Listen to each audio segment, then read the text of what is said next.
They jingled, they juggled, and they joked. One joke too far, and it was over. Until one wrong word turned their bells into a death sentence. In a world where humour could kill or get you killed, jesters were the only ones brave enough to smuggle truth inside a joke. Make the king laugh or become the joke. And you didn't want to be the punchline. Sounds like a harmless game, right? Well, no. Welcome to medieval court life, where your job as a jester wasn't to get laughs, it was to survive. Yes, being a medieval jester is like walking a tightrope, blindfolded with rusty spikes below. Just one slip-up, a joke too sharp, or a comment too real, and suddenly you are not the court's favourite fool anymore. You're the one facing the whip, exile, or worse. These guys were walking political grenades, armed with wit sharper than any sword and twice as dangerous. They cracked jokes about kings, queens, wars, and scandals that no one else dared whisper out loud. Because if you laughed with them, it was a relief. But if you laughed at them, well, let's just say the court's executioner was very interested in your future plans. Take Stańczyk, Poland's most dangerously funny man. The jester who survived not one, not two, but 3 kings in the cutthroat reality show that was 16th century royalty.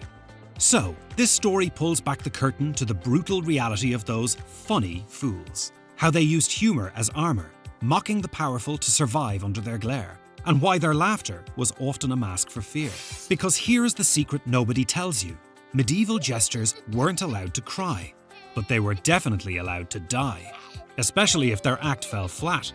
Just imagine the nightmares he might have had. This guy didn't just crack jokes, he roasted royalty. While most courtiers were busy sucking up and pretending everything was peachy, Stańczyk strolled in like he owned the place, or at least didn't care if he died in it. When King Sigismund lost Smolensk, just a strategically important city, everyone else treated it like an embarrassing moment and pretended it didn't happen, and definitely didn't mention it. But Stańczyk? Imagine if he had LinkedIn, professional truth bomb technician, speciality, roasting monarchs without dying. What he did next, pure guts, or a death wish. Sometimes it was hard to tell the difference. He walked straight into the court and casually dropped this flaming insult. The Russians took Smolensk, but hey, at least you still have your hunting trophies, Your Majesty. Everyone else gasped. And the king? He laughed. Barely. Because that's the thing with jesters. They crack jokes with one foot in the grave and the other on a banana peel in the king's court. But Stańczyk survived because he knew the rules. Wrap your insult in enough wit and timing, and even a fragile monarch will laugh. And if you slip once, then you're toasted. Now, take Roland le Petit, a jester to Philip VI of France. Poor bastard made the fatal error of being too clever by half. The king was already in a foul mood, something about England looking a bit too confident, and Roland cracked a joke about the French crown being as secure as a drunk on stilts. Was it funny? Yes. Was that true? Also yes. Was it fatal? Absolutely. Roland didn't even get a stern warning. He got the axe, and not metaphorically. Because in a world ruled by men whose egos wore crowns the size of cathedrals, the line between comedy and heresy was thinner than a communion wafer. You made the king laugh, or you made the executioner's schedule. Talking about the royal courts, they weren't just political arenas. They were elegant death traps with better curtains. A single misstep could land you in chains, exile, or headfirst into a spike. Now, imagine being the guy paid to dance through that chaos, wearing bells. That was the jester.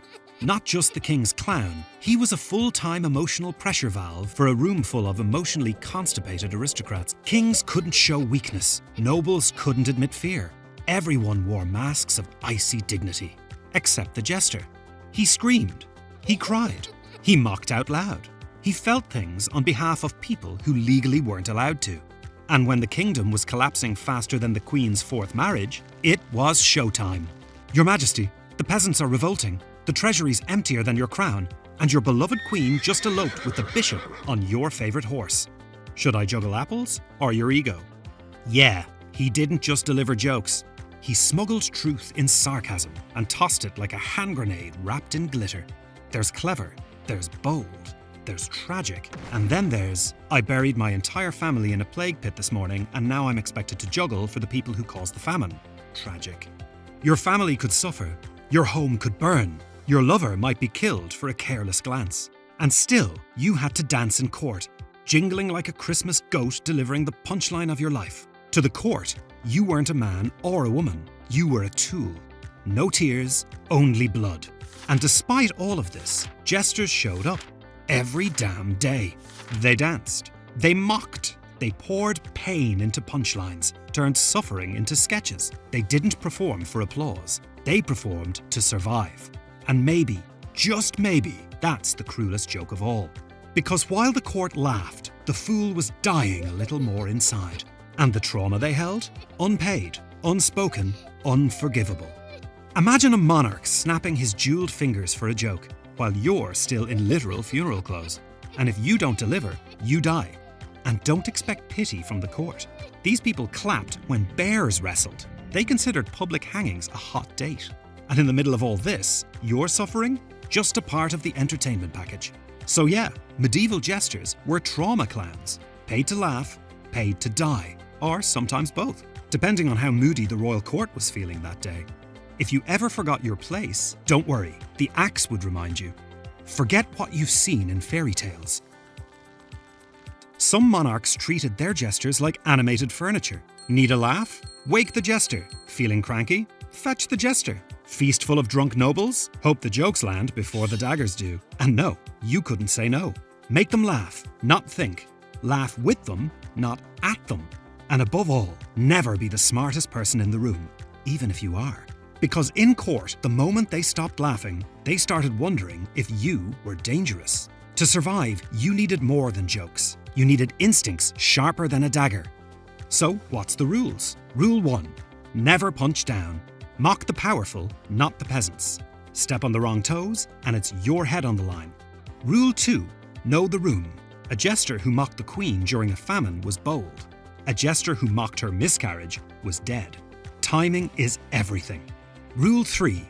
Make the king laugh before he finishes his wine. Once he's drunk, your odds of survival drop faster than your dignity. Rule 4. Don't be too funny. If the king thinks the court's laughing at him, not with him, goodbye. Rule 5. Keep secrets. Jesters saw everything. Affairs, treason, poison plots. See everything. Say nothing. Because the only thing heavier than a crown is the knowledge that could get you executed. You'd be the next corpse in the ground. But time was the cruelest heckler. At first, the jester was brilliant. He could roast a noble and have the court howling before they realised they'd just been slaughtered with sarcasm. But years passed. His back stiffened. His jokes slowed. He forgot punchlines mid-sentence. And one day, the king didn't laugh. And the next day, he didn't even look. And just like that, he was packed off to some damp estate on the edge of the kingdom. Some jesters ended up in monasteries. Some faded into taverns, swapping stories for ale. Some just vanished. Because when you lived as a joke, dying quietly was the only punchline left. They got away with saying the unsayable. They mingled with kings, lived in castles, ate well, dressed finely. But peasants hated them for being the nobility's pets. Nobles hated them for having the ear of the king. The clergy hated them for mocking sin. And the king? He tolerated them, until he didn't. Jesters walked a lonely line, too low to be respected, too visible to be forgotten. And yes, female jesters existed too. And no, it didn't suck any less. They had to juggle everything the men did, and more. In royal courts, women jesters were not only seen as performers, they were often sexualized, humiliated, or both. They were not just expected to entertain, they were often touched, mocked, and objectified on top of it. Making people laugh was only half the job, and the other half? Surviving the gropes and the whispered bets about who would bed her next. And if they became pregnant, whether by choice or not, the court often tossed them aside. Well, the crown didn't care if you were clever. They cared if you were clever enough, funny enough to distract, sharp enough to entertain, but never so sharp it drew blood from the wrong vein. And every jester had a moment. The moment the room changed, the jester knew something was wrong.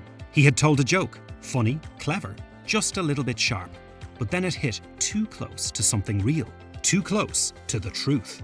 Suddenly, a cup slipped from someone's hand and crashed on the floor.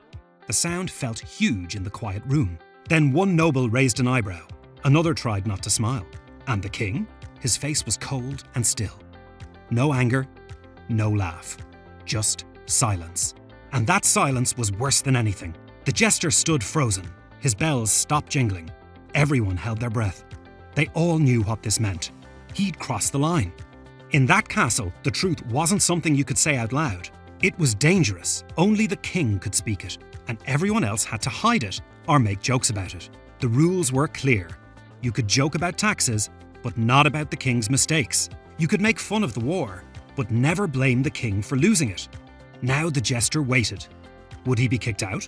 Would he be punished? Or worse, would the king quietly decide his fate? Jesters didn't change anything. They only made people forget their problems for a little while. But if you slip up, or if your joke went too far, you could lose your head. And in this court, one wrong laugh could be your last. We like to think of jesters as wild spirits who laughed boldly in the face of power. They seem like the kings of mischief, free to say what others only dared to whisper. But the thing is, jesters were not free. They just looked fancy, cloaked in velvet and bells, forced to paint smiles even when their hearts were breaking. They carried the weight of the court's silence while drowning in their own. Imagine being the only one allowed to speak truths wrapped in jokes, but never having anyone to confide in. They were comedians haunted by trauma, prophets disguised as fools. They made kings laugh when those kings wanted to scream. They danced through the court's dangers when all they wanted was to run. They smiled and cracked jokes when inside they felt like dying. A life lived in shadows. One wrong word, one misspelled punchline, and the jester could be dragged from the hall, or worse. Yet somehow, some of these jesters survived. Stańczyk, that sharp-tongued Polish jester who never shied from roasting kings. Triboulet, the clever fool who danced close to danger in France. Sommers, who kept Henry VIII entertained, but never lost his edge. They didn't last because they were lucky. They lasted because they were smart. Because they wielded humour like a blade, and sometimes, against all odds, they lived long enough to put their swords away, at least for a little while. So, why did it suck to be a medieval jester? Because you didn't just have to make people laugh, you had to do it while wearing a ridiculous outfit, complete with jingling bells that probably gave you a headache by noon. But that's only the tiniest, most harmless but chaotic and downright deadly world behind the jester's mask. Imagine your boss is a king who could throw you in a dungeon for the tiniest slip-up or have you executed if your joke hits too close to home. Your performance reviews weren't done with feedback forms. Back then, it was whips, stocks, or exile. No HR department to call for help. No second chances. No better luck next time. One mistake and you paid the price. Harsh, fast, and final. Today, your worst might be an awkward joke at a meeting. Yes, it's painful, but the worst punishment is a cold shoulder. Back then, jesters lived on the edge. Their jokes could topple reputations, start wars, or get them a quick trip to the chopping block. They didn't just juggle clubs. They balanced the pride of kings and the tempers of nobles. One wrong word and boom, you're toast. So that's the life of a medieval jester. Part comic, part scapegoat, part dead man walking. Female jesters had it even tougher, facing constant harassment and needing twice the wit to survive. They held up a mirror to power, showing kings their flaws with a grin just to live another day. So next time your boss wants a laugh, be glad your worst punishment isn't losing your head. You don't wear bells on your hat or answer to a monarch who can snap his fingers and ruin your life. If that doesn't make you respect the fool, then maybe you are the one who needs a lesson in survival. No tears, no mercy, no second chances. Every laugh kept you alive, until the one that didn't. And that's the real curse of the fool. Knowing the truth, but never living to tell it. That's why you weren't allowed to cry, but you were allowed to die.